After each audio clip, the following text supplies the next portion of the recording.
د هلمند عامه روغتیا ریاست مسؤلین وایي دا شل بستریز روغتون د عامه روغتیا وزارت په لارښوونه د هغو میرمنو او ماشومانو لپاره جوړ شوی چې په نشهیي توکو روږدي سوي او د عادي ژوند له بهیر څخه ګوښه سوي دي. د دوی په وینا د روغتیايي مرکز کې به نه یوازې د روږدو میرمنو او ماشومانو درملنه ترسره کیږي بلکې مشورتي رواني او ټولنیزه مرسته هم ناروغانو ته وړاندې کوي. څو روږدې میرمنې او ماشومان له نشې راوګرځي او یو ځل بیا عادي ژوند پیل کړي. د هلمند عامه روغتیا رئیس قاری مولوي فضلي احمد شفیع الله د یاد روغتون د پرانیستلو په اړه امید راډیو ته ویل دا روغتون خو شل بستریز د محتاجینو د عامه روغتیا د وزارت څخه منظور شوی روغتون دی او خپل د اسلامي امارت د عامه روغتیا وزارت یې تمویلوي. زموږ د عامه روغتیا ریاست چې نن ورځ تاسو شاهدان یاست چې افتتاح یې وکړله. دا شل بستریز د محتاجینو د مور او ماشوم په بخش کې روغتون دی. تقریبا ټول سپلای د دوا او د ماشینرۍ او د هر څه انشاءالله کړی دی. په آهسته آهسته به ټوله مشکلات د دې سره د هلمندي ولسونو ته انشاءالله ډاډ ورکوو چې حل به سي. ورته مهال ولسي وګړي دغه روغتون د فعالیدو هرکلی کوي او زیاتوي د داسې روغتیايي مرکزونو په جوړېدو سره به ټولنه کې د روږدو کسانو شمېر کې کموالی رامنځته سي.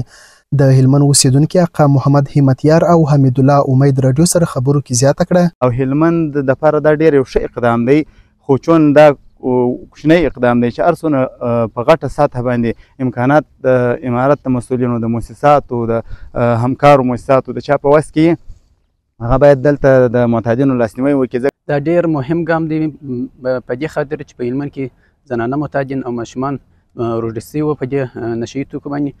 نو دا ډېر مهم ګام دی. باید هر ولایت کې دا شل بستریز روغتون فعاله سي یا تر دې اضافه سي. ولې دا داسې دغه نشهیي توکي چې ډېر وخت په تېرېدو سره بیا دوی له منځه ځي. په ټولنه کې د ولسي وګړو له لوري له روږدو کسانو سره باید څه ډول چلند ترسره سي. د همدې پوښتنې په تړاو ډاکټر عنایت الله غفاري او ډاکټر ولی محمد خادم امید راډیو ته داسې وویل لطفا د معتادینو څخه نفرت مه کوئ. ځانونه هر څونه چې ورته نږدې کوئ د دوی د ژوند او د دوی د اعتیاداتو د منځورولو لپاره تاسې د حل لاره ورته سنجولی شئ. که سبا کار که پرون کار مصروفیت نه موجود سالم کار مصروفیت پیدا کی اعتیادات ځینې پاتې کیږي. د ژوند لارې چارو وروسته اعتیادات ځینې پاتې کیږي. دوی فقط یو ترحم ته ضرورت لري.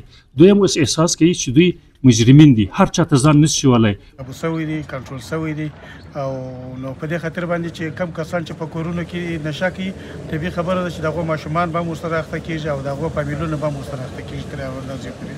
هلمند چې تیر وخت کې د نشهیي توکو له پراخو کښتونو او تولید سره شهرت درلود له کلونو راهیسې د اعتیاد له سختو ستونزو سره مخ و. خو اوس د چارواکو په وینا دا ډول مرکزونه کولی سي د دې ناورین مخنیوي کې مهم رول ولوبوي.